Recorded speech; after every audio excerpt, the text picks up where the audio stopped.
Ladies and gentlemen, let me just start by introducing myself. My name is Kenny Cole, and I'm the clinical social worker from the Suicide Prevention Society. The topic of today's presentation is about understanding mental health to prevent suicidal behavior. First of all, I would like to draw your attention to the sharp rise in youth suicide rates in Hong Kong. Here is the line graph showing the number of suicide cases among students aged 19 or below in the past 10 years. The youngest individual being reported among these cases was only 9 years old. Suicides are actually preventable. Therefore, it is very important to understand suicidal behavior. Suicidal behavior is a range of actions and thoughts related to self-harm with the intention to end one's life, which including the passive ideation, which is just the thinking without specific planning. However, the active ideation is having specific plans or intentions to commit suicides.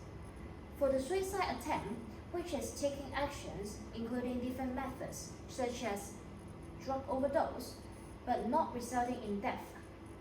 For the complete suicide, which is the fatal outcome of the actions mentioned before. To understand certain behaviors such as the suicidal behavior, the ecological model was applied. This model illustrates the complex interaction between individuals and the environments and classify the factors that can influence on individuals' behavior and well-being into multiple levels.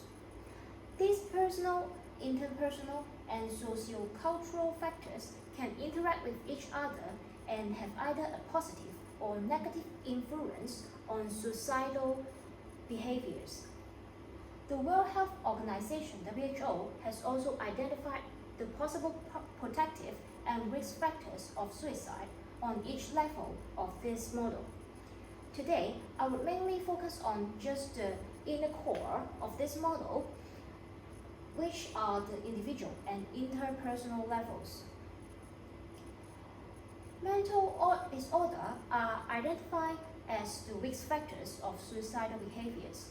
This slide shows the three most common mental disorders among students in Hong Kong, including depression, anxiety, and early psychosis. Here is the sign of mental disorders.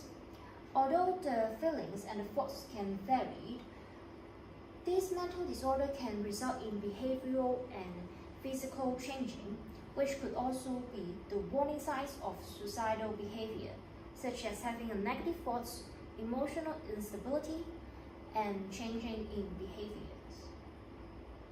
Therefore, I would like to recommend some common self-assessment tools to all of you, including the PSS, GAD-7, DASS-21, and here is a sample of a hard copy of ISI.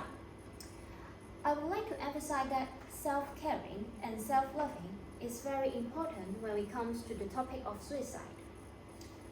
Now, let's move on to the protective factors. WHO stating that the willingness to seek help is one of the protective factors at the individual's level. However, a survey carried in Hong Kong found that there is less than 1 in 10 who is willing to seek help, and 50% among these individuals shows emotional distress and increased risk of suicide. This is where the interpersonal relationships such as social cohesion and supportive relationships should come into place to offer support and show care for the at-risk students to prevent them from showing suicidal behaviors. The goal to identify the previous factors is to help the public to strengthen the protective factors which could counteract the risk factors to enhance one's mental resiliency and against suicide. Lastly, I would like to introduce a student gatekeeper training program to all of you. This program is organized by the educational bureaus aiming to prevent youth suicide by training more peer leaders to help identify at-risk peers at school for early support and intervention. This program can also promote a friendly and supportive school culture by holding workshops and organize different mental health promoting activities to encourage peers to reach out and to seek help. I'm here to encourage all of you to join this meaningful program as a peer leader. Here is my reference list, and this is the end of my presentation. Thank you for listening.